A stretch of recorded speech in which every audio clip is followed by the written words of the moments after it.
বাপ, নবী সাল্লাল্লাহু আলাইহি সাল্লাম তো উম্মতের আমলনামা দেখবে, তো এই আমলনামা দেখলে কসম আল্লাহর নবী চোখের পানি ছেড়ে দিবে আর কাঁদবে আর বলবে, উম্মত আমি শ্রেষ্ঠ নবী, তুমি আমার শ্রেষ্ঠ উম্মত।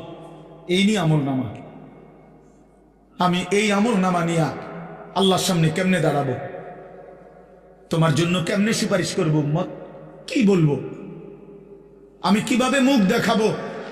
তুমি আমার এত বড় বেইজ্জতি কেমনে করলা? কি ব্যাপার?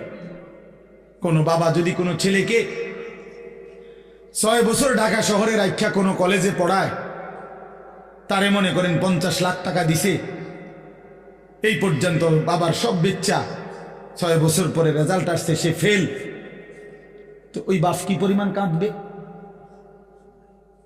যে কিরে বাপ, আমার গত 6 বছরের এই রক্ত পানি করা টাকা, ঘাম বেজানো কলিজা ছেঁড়া টাকা, তোদের সুখের জন্য আমি 12 বছর বিদেশ করছি, তোদের সুখের জন্য আমি 28 বছর বিদেশ থাকলাম, কোনোদিন সুখ কি দেখি নাই। 12 ঘন্টা 14 ঘন্টা ডিউটি করে, এত কষ্ট করে বুকে বাইদা এক একটা টাকা রোজগার করে তোদেরকে দিছি, বিনিময়ে এই রেজাল্ট, বিনিময়ে এই ফলাফল। ওই বাবা কাঁদবে কিনা বলেন? ওই মা কাঁদবে কিনা বলেন? তো রাসূলুল্লাহ সাল্লাল্লাহু আলাইহি সাল্লাম কাঁদবে না?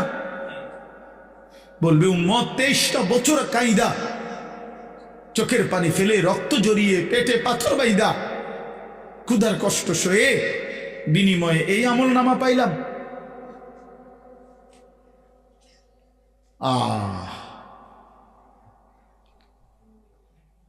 আপনি কি বলবেন? আপনি ভাবেন, আমি কি বলবো? আমি ভাবি।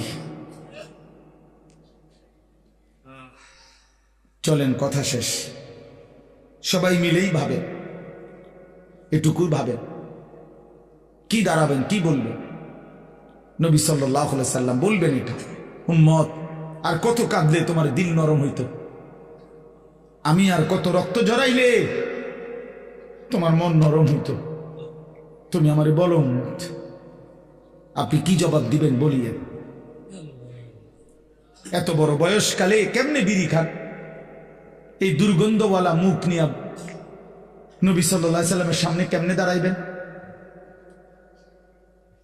প্রিয় নবী সাল্লাল্লাহু আলাইহি ওয়াসাল্লাম 1 সেকেন্ডের জন্য কোনোদিন দুর্গন্ধ পছন্দ করতেন না, বলেন না?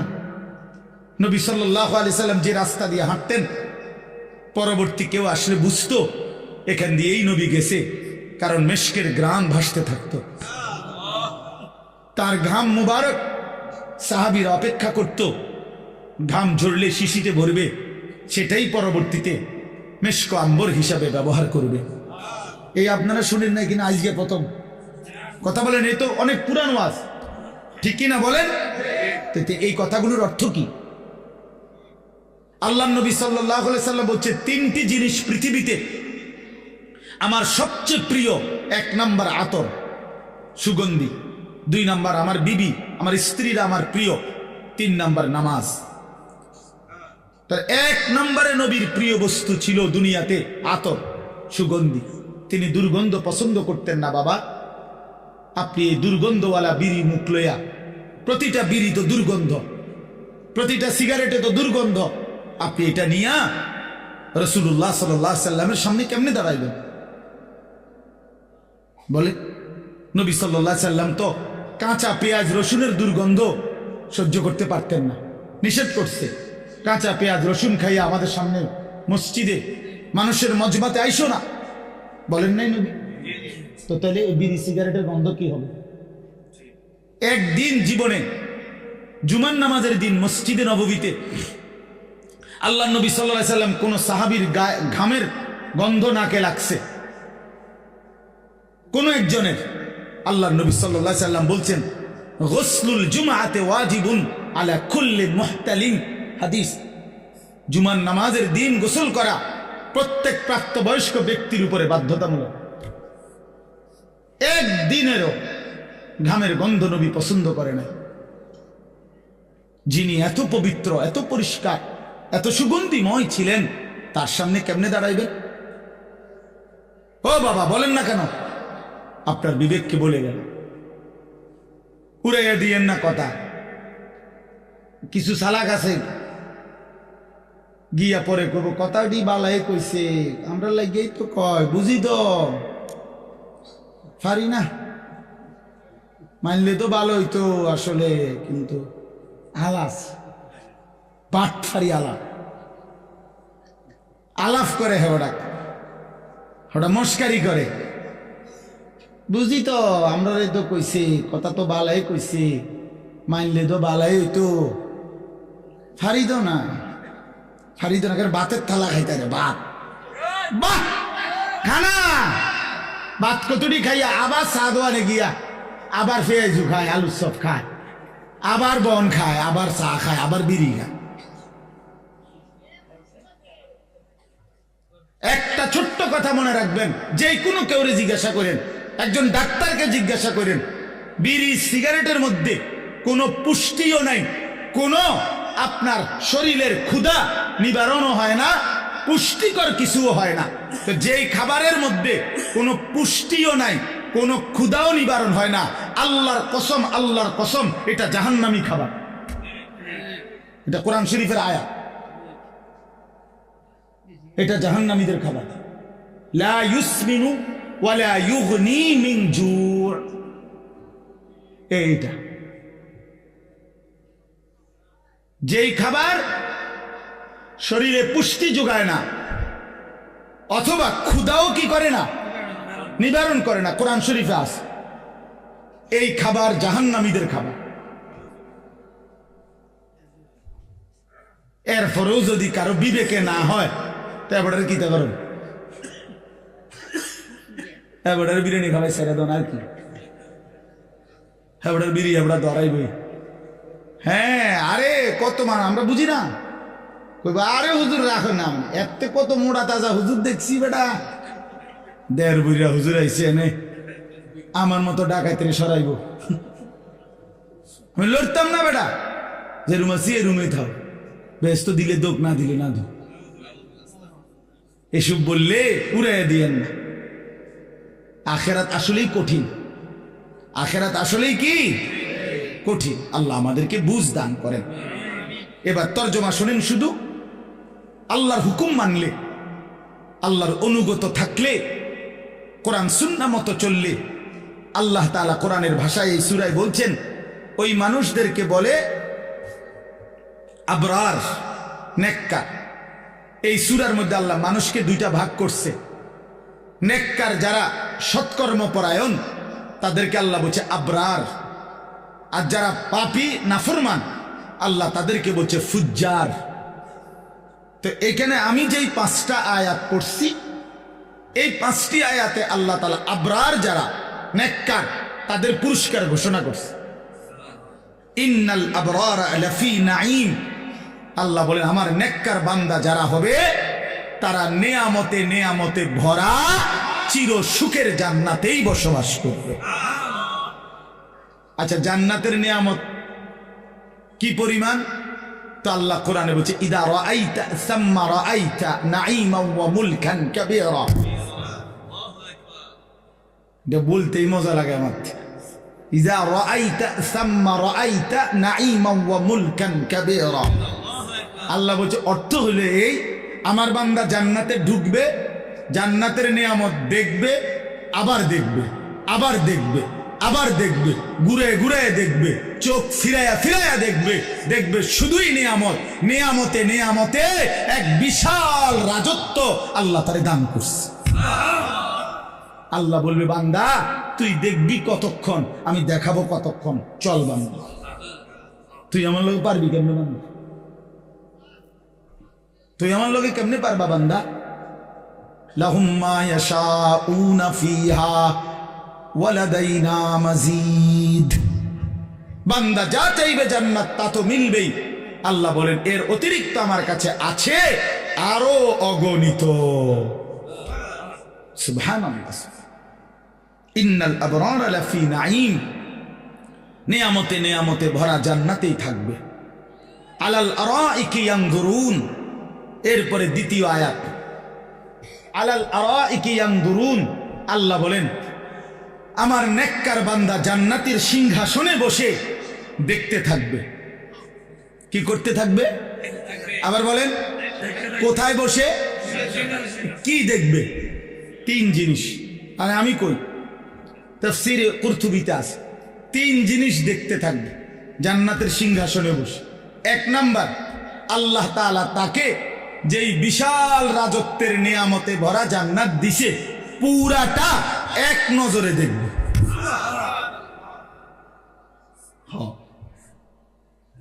এক নজরে দেখবে। এখন কেমনে দেখবো তাহলে এক নজরে? নিশ্চয়ই জান্নাত হলো 10/10 মাত্র, নাহলে দেখবো কেমনে? জান্নাত যদি পুরা বাঙ্গরা ইউনিয়ন হয় আমরা কেমনে দেখবো?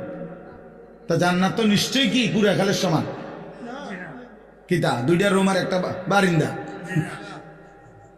সবচেয়ে ছোট জান্নাত 10 দুনিয়া বরাবর। সবচেয়ে ছোট, সবচেয়ে ছোটটা এই 10 দুনিয়া বরাবর জান্নাত সে এক নজরে জান্নাতের সিংহাসনে বসে দেখতে থাকবে। যদি বলেন এটা কিভাবে সম্ভব, তা আমি বলি দোয়া করেন আল্লাহ আমারও জান্নাত যেন দেয়, আমনেরও যেন দেয়, দুজনে মিললে আমরা একসাথে দেখা আমনে আমারে বুঝাই কইবেন, আমি আমনে বুঝাই কইব। আল্লাহ কবুল করেন, নিয়ত করেন, আমিন বলেন। আল্লাহর কাছে জান্নাত চাইবেন না? জান্নাত তো আমগুলো লেগে বানাইছে আল্লাহ, ইমানদারের জন্য বানাইছে না? নাইলে আমি কেমনে কইতাম এটা কিরকম হইব, কেমনে দেখবো? আমি কি মিশনিটা দেখছি?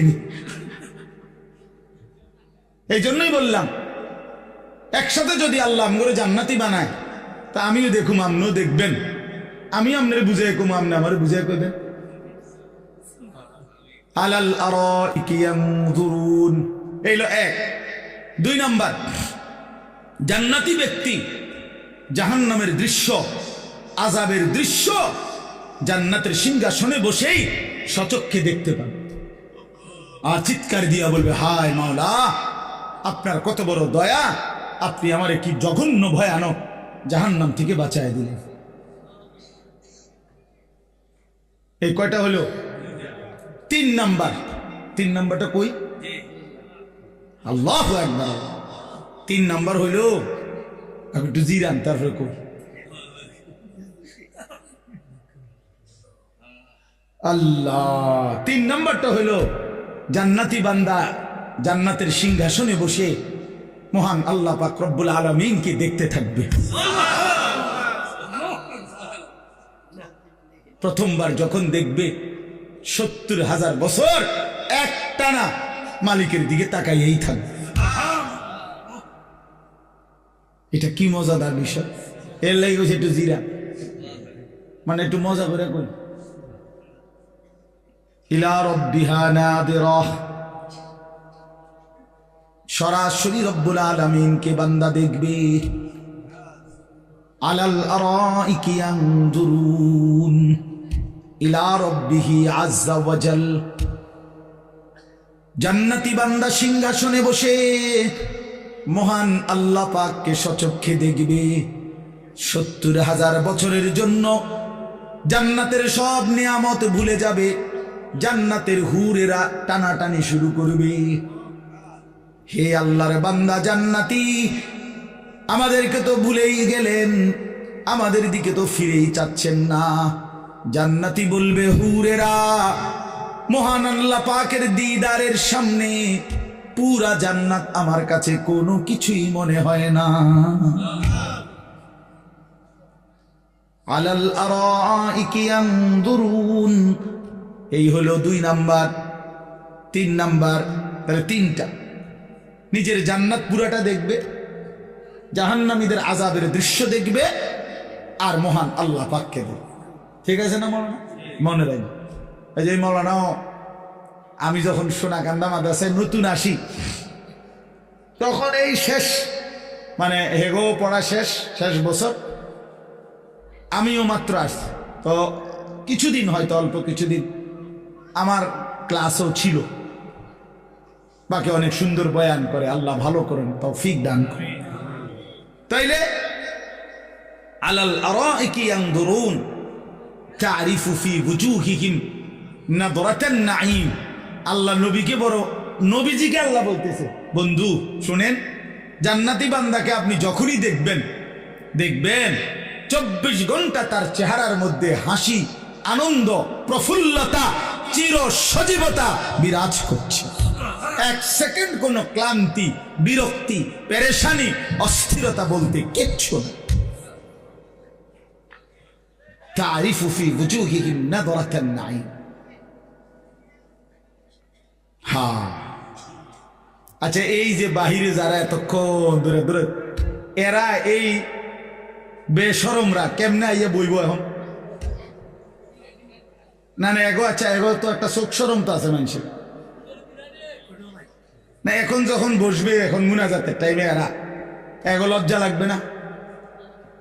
শরম কম হইলে যা হয় আর কি, লজ্জা কম থাকলে যা হয়। আস্তাগফিরুল্লাহ। ইউসকাউনা মির রাহিকিম মাখতুম। এই শেষ। এবার আরে আরে 2 রাত। এবার শুনেন, আল্লাহ বলেন জান্নাতি বান্দাকে পান করানো হবে শরাব, জান্নাতি সুস্বাদু পানীয়, মাখতুম মোহরাঙ্কিত, সিল মারা। এ কথাটা আমি এমনি বুঝাই আগে, তাহলে বুঝবেন ভালো। মনে করেন এই যে এটা একটা বোতল পানি, এখন এটা একদম ইনটেক বোতল, বাকি পানি যেহেতু আমার, তো আমরা 3 জন মিল্লা খাইলাম, আমি, হানিফ ভাই, সেলিম ভাই, কদ্দুর কদ্দুর করে আমরা শেষ করলাম। তাহলে এক বোতল দিয়ে কয়জনে খাইলাম? আল্লাহ তাআলা বলতেছে আমার বান্দা জান্নাতের মধ্যে পানীয় যেটা পান করবে শরাব, সেটা প্রতিটাই থাকবে ইনটেক, মোহরাঙ্কিত, সিল মারা। একটা 3 জনে খাইবে না, একটা 2 জনে খাবে না, প্রতি বোতল নতুন নতুন।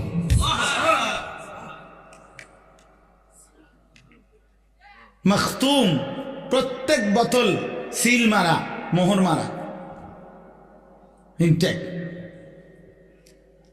হ্যাঁ, 3 জনে ভাগ করে খাওয়ানোর মতো জান্নাত। আল্লাহ বলে কস কি ভান্দা, এটা জান্নাত দেখি সাপের বাজার নি, আমার মাদ্রাসা আছে না, এটা জান্নাত বান্দা। এখানে আমার বান্দা রাহিকিম মাখতুম, মোহরাঙ্কিত, সিল গালা করা, মোহর মারা পানীয়, প্রতি বোতল, প্রতি গ্লাস নতুন নতুন শরাব পান করবে। খিতামুহু মিস্ক। এই শেষ আয়াত আল্লাহ তাআলা বলেন এই মোহর যেটা মানে সিল, যেটা দিয়ে আটকায় রাখছে আর কি বোতলটা, এটা যখনই উঠাবে, প্রতি মোহর সরাইলেই পুরা চতুর্দিক, পুরাটা মাজমা মেশক আম্বরের ঘ্রাণে ভরে যাবে। খিতামুহু মিস্ক।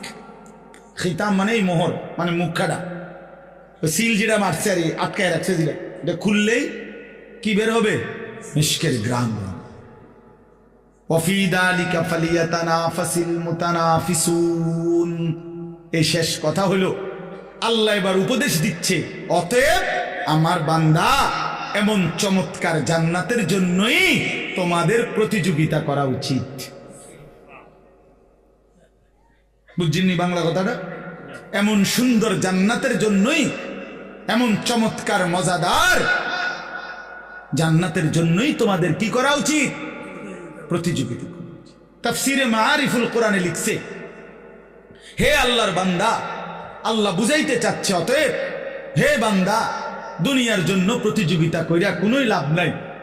এটা সূক্ষ্ম কথা শুনেন, আমার কাছে খুব ভালো লাগছে এই কথাটা, যে লিখছে দুনিয়ার জন্য প্রতিযোগিতা কইরা সর্বোচ্চ চেষ্টা করে যে প্রথম হবে, ফার্স্ট হবে, সেও মরে যাবে, যে লাস্ট হবে সেও মরে যাবে।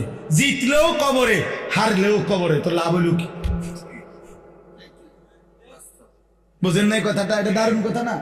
মানে দুনিয়া আমি একবারে ঠিক আছে, আমি 1 নম্বর ধনী হইছেন তো, তাহলে মরবি নি আগে, এটা কথা। তো লাভ হইল কি? আর 1 নম্বর হইয়া কি লাভ হইল? এমন যদি হইতো যেহেতু আমি ফার্স্ট হয়েছি আমার মরণ নাই, বাকি যারা লাস্ট হয়েছে তারা মরে যাবে, এরা যেহেতু পাস করছেন। তাহলে দুনিয়ার মধ্যে কোনো প্রতিযোগিতা করে লাভ নাই। দুনিয়া নিয়ে কারাকারি করে লাভ নাই, জিতলেও মরে যাবা, হারলেও কি ফার্স্ট হইলেও কবরে, লাস্ট হইলেও কি কবরে। অতএব যেটা আমার থেকে চলেই যাবে, যেটাকে আমি ছাড়তেই হবে, তার জন্য প্রতিযোগিতা না করে অফি যালিকা ফালিয়াতানাফাসিল মুতানাফিসুন, আল্লাহ বলে জান্নাতের জন্য প্রতিযোগিতা করা উচিত। লিমিসলি হাদা ফালিয়ামালিল আমিলুন, এই জান্নাতের জন্য তোমাদের নেক আমল করা উচিত। ফালিয়ারগাবির রাগিবুন, আগ্রহ উদ্দীপনা তোমাদের থাকা উচিত। আল্লাহ আমাকে তৌফিক দান করেন, আমাদের সকলকে তৌফিক দান করেন। আল্লাহ তাআলা এই মাহফিল, এই মাদ্রাসা, এই হেফজখানা কবুল করেন। আমার প্রিয় ভাই বন্ধু হাফেজ মাওলানা কারি আবু হানিফ, আমরা বন্ধু, ছেলেবেলায় একসাথে পড়ছি ব্রাহ্মণবাড়িয়া দারুল আরকাম মাদ্রাসায়। সেই থেকে উনিও আমারে খুব মহব্বত করে, আমিও মহব্বত করি। এই 17ই ডিসেম্বর শেষ বয়ানটা উনি নিছে, নিয়ে এবারে আসমানে দিছে না চাঁদের দেশে দিছে মাহফিলটা। আমি কখন জিগাইও না, ওই যে আমার বন্ধু যে, এই জন্য আমি জিজ্ঞাসাও করি না। এমনি তো আমি সব মাহফিল জিজ্ঞাসা করি, কিন্তু এইটা কিছুই বলি না। ঠিক আছে ভাই, হানিফ ভাইয়ের মাহফিল এটা, সে যেখানে মনে হয় দিব, একখানে মনে আছে। তো পরে শুনি এই 2 দিন আগে মনে হয় আমারে, হ্যাঁ হ্যাঁ, ওই আমাদের কুড়াখাল মাহফিলের দিন বলতেছে, হুজুর এখানে আপনার আরেকটা বয়ান আছে। আমি কি জানি, আমি তো কইতে পারি না, করতে পারি না বয়ান। কয় যে 17ই ডিসেম্বর হানিফ ভাইয়ের যে বয়ান এইটা। ঠিক আছে, আলহামদুলিল্লাহ, কোনো অসুবিধা নাই। আল্লাহর কথা বললেই লাভ, ঠিক কিনা বলেন? কবি ইধার কবি উধার, কখনো একদিকে কখনো সেদিকে, কখনো নিচে কখনো উপরে, কখনো দুয়ারে দুয়ারে। আল্লাহর কথা বললেই লাভ, আল্লাহর কথা শুনলেই লাভ, আল্লাহর পথে আসলেই লাভ। ধাক্কা ধাক্কি না করি ভাইয়া বাপ, চলেন সবাই জান্নাতি হো। জান্নাত অনেক বড়। এই আমরাই মানুষই গুণ জান্নাতে ঢুকলে আর তো লোক ঢুকতে তো না, না মনে হয় না, ঠিক না? কথা বলেন না কেন? মানে আমরা এই কয়েকজন জান্নাতে যদি ঢুকে যাই, এরপরে তো আর বনবাহী লোক ঢুকতে পারতো না, আর তো জায়গা হইতো না, তো আর অসুবিধা কি, সংকীর্ণতার কি দরকার? জান্নাত তো অনেক বড়, অনেক বিশাল জান্নাত, অনেক বিশাল জান্নাত। জান্নাতি বান্দা কোরআনে আছে, আর তাফসিরে আছে, একসাথে 70,000 জান্নাতি হাত ধরাধরি করে দরজা দিয়ে যখন ঢুকবে, আল্লাহর কসম কেউ কারো পিছনে দ্বিতীয় জন হবে না। বুঝছে না সেলিম ভাই? কি হবে না? না না, দ্বিতীয় জন না, মানে তুমি আগে এরপরে এমন না। তো এটা কেমন দরজাটা? হ্যাঁ বুঝছেন? এটা দরজাটা কত বড়, পাল্লাটা কত বড়, জান্নাত কত বড়। দরজা তো স্বাভাবিকভাবে ভিতরে রুমের তুলো ছোট হয় নাকি দরজা বড় রুম ছোট? এমন তো না, না না, দরজার চাইতে রুম বড় না? তো তাহলে দরজাই যদি হয় এই সাইজ, ও ভিতরের অবস্থা কিটা? আমি এটা বুঝাইতে চাইছি। 70,000 ইমানদার ঢুকতে কেউ কারো দ্বিতীয় হবে না, একসাথে ঢুকবে। আল্লাহ আমাকেও তৌফিক দান করেন, আমাদের সকলকে তৌফিক দান করেন। আপনারা দ্বীনকে ভালোবাসেন, আল্লাহকে ভালোবাসেন, প্রিয় নবী সাল্লাল্লাহু আলাইহি সাল্লামের সুন্নাতকে, দ্বীনকে ভালোবাসেন। চলেন সবাই মিলে সুন্নাত তালাশ করেন, আল্লাহকে তালাশ করেন, কোরআন তিলাওয়াত করেন, জিকির করেন, নবী সাল্লাল্লাহু আলাইহি সাল্লামের এক এক সুন্নাত ধরে তালাশ করে আমল করেন। যে যেখানে থাইকা পারেন, যে যেই পীরের কাছে, যে যেই আল্লাহ ওয়ালার কাছে, যে যেই হক্কানি আলেমের কাছে থাকেন, কোনো আপত্তি নাই। কিন্তু শুধু অনুরোধ একটাই হলো, আল্লাহর কোরআন পড়েন, রাসূলুল্লাহ সাল্লাল্লাহু আলাইহি সাল্লামের সুন্নাত খুঁজে খুঁজে তালাশ করে করে আমল করে একসাথে চলেন, জান্নাতি হওয়ার চেষ্টা করুন।